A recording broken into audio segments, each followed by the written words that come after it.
Pangborn, United Kingdom, after the high-stakes Alaska Summit between Donald Trump and Vladimir Putin collapsed without a deal, analysts are weighing in. Russian foreign policy expert James Nixey says the outcome highlights the limits of so-called great power summits. He argues that despite optics, smaller states like Ukraine cannot simply be carved up, and that today's international order is far more complex than Cold War-style deal-making. The verdict: Putin walks away looking stronger, Trump weakened, and America exposed. But a deal was not on the table. It's not possible in the 21st century for supposed great powers to define the actions of smaller states. That was true 150 years ago, but it can no longer be the case. So whatever those two men, in all their imperfections, could have agreed between themselves, in the real world, on the ground, is not actually realizable. And even somebody with as limited skills as Donald Trump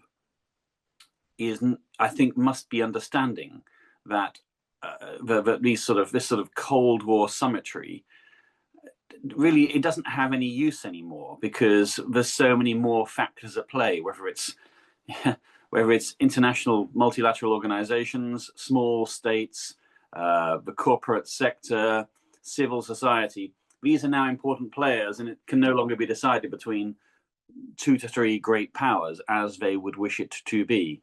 They're both deal makers. They both want to carve up the world. They both have no little respect or interest in Ukraine. But the reality is somewhat different, and it shows the limitations of great power play these days. It's significant in the sense that Vladimir Putin traveled to American territory whilst under the threat of a summons to the ICC, the International Criminal Court, and still managed to come out on top with Putin with Donald Trump very much the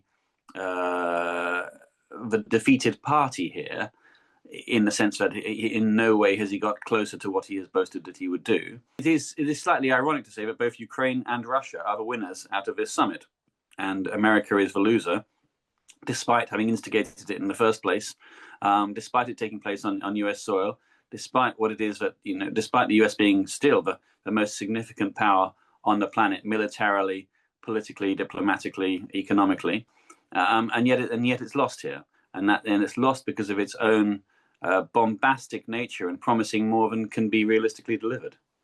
I think is pleasing to those in Russia who want to be given the respect that they believe that they deserve, that of equality with the United States being treated as some sort of peer power. But in reality, it doesn't matter as much as the fact that they have not been able to force Ukraine into ceding territory or any other kind of compromise. So yeah, optically not great, but the substance of it, as I say, is a win in particular for Ukraine. Optically, it's a win for Russia, and it's a defeat for the US. So the momentum is not behind that which Donald Trump wants. If the battlefield situation were different, and Ukraine were genuinely on its last legs, or indeed if Russia were, if you like, then actually you can understand the possibility for a deal. But the battlefield situation is simply not commensurate with what the politicians want in terms of a deal. I mean, those two politicians. So it's mismatched. Zelensky has held firm with European support, but he will not cede territory. It is Ukraine's cake after all.